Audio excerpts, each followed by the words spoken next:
வணக்கம் மக்களே. தமிழக மக்களுக்கு தமிழக அரசு தற்போது மிக முக்கியமான ப்ளஸ் மகிழ்ச்சி தகவல் ஒன்று வெளியிட்டிருக்கிறாங்க மக்களே. அனைத்து தமிழக மக்களும் காணொளியை கடைசி வரைக்கும் பாருங்க.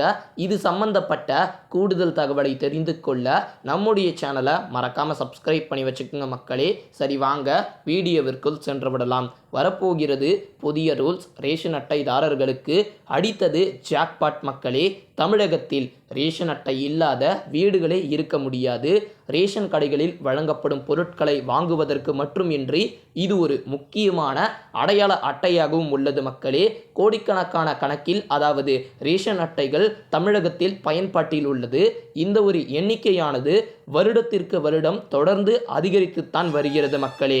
இந்த ஒரு நிலையில் தான் தற்போது புதிதாக 2 லட்சம் பேர் ரேஷன் அட்டைகளுக்காக விண்ணப்பித்துள்ளதாக தகவல் வெளியாகியுள்ளது. மக்களவை தேர்தல் காரணமாக இந்த ஒரு விண்ணப்பங்களை பரிசீலனை செய்யும் பணிகள் நிறுத்தி வைக்கப்பட்டிருந்தது. தற்போது தேர்தல் முடிவுகள் வெளியாகி பிரதமர் மோடியினுடைய தலைமை மத்திய அரசு அமைக்கப்பட்டுள்ளது. எனவே தற்போது இந்த 2 லட்சம் ரேஷன் அட்டைகளை வழங்குவதற்கான பணிகள் தொடங்கப்பட்டு உள்ளதாக தகவல் வெளியாயிருக்கு மக்களே. உணவுப் பொருட்கள் வழங்கல் துறை சார்பில் தெரிவிக்கப்பட்டிருக்கு. இது குறித்து வெளியாகியுள்ள தகவலின் அடிப்படையில் 10ஆம் தேதி 6ஆம் மாதம் 2024 அன்று முதல் புதிய ரேஷன் அட்டைகள் வழங்கப்படும் என்று கூறப்பட்டுள்ளது. மேலும் கடந்த லோக்சபா தேர்தலில் திமுகவினர் பல வாக்குறுதிகளை அளித்திருந்தனர். அந்த வாக்குறுதிகளில் முக்கியமான ஒன்று தான் ரேஷன் கடைகளில் இனிமேல் தேங்காய் எண்ணெய் வழங்கப்படும் என்பது.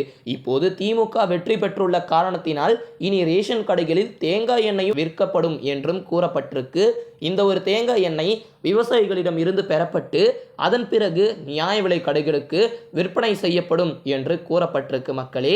தமிழகத்தை பொறுத்தவரை ரேஷன் கடைகளில் கடைபிடிக்கப்பட்டு வரும் இந்த ஒரு பொது விநியோகம் திட்டம் மிகவும் சிறப்பாக செயல்பட்டு வருகிறது என்று, இதில் செயல்படும் மாற்றங்கள் அனைத்தும் சிறப்பானதாக உள்ளதாகவும் இதனை மற்ற மாநில அரசுகளும் பின்பற்ற தொடங்கியுள்ளதாகவும் கூறப்பட்டு இருக்கிறது மக்களே. மேலும் விரைவில் 2 லட்சம் குடும்ப அட்டைகளும் வழங்கப்படும் என்றும் தெரிவிச்சிருக்கிறாங்க. இந்த மாதிரி முக்கியமான தமிழக அரசு வெளியிடக்கூடிய அரசு சார்ந்த அறிவிப்புகளை தெரிந்து கொள்ள நம்முடைய தமிழ் தகவலை மறக்காம சப்ஸ்கிரைப் பண்ணி வச்சுக்கோங்க. இந்த காணொலியை உங்களுடைய நண்பர்களுக்கும் பகிர்ந்து கொள்ளுங்கள் மக்களே. நன்றி.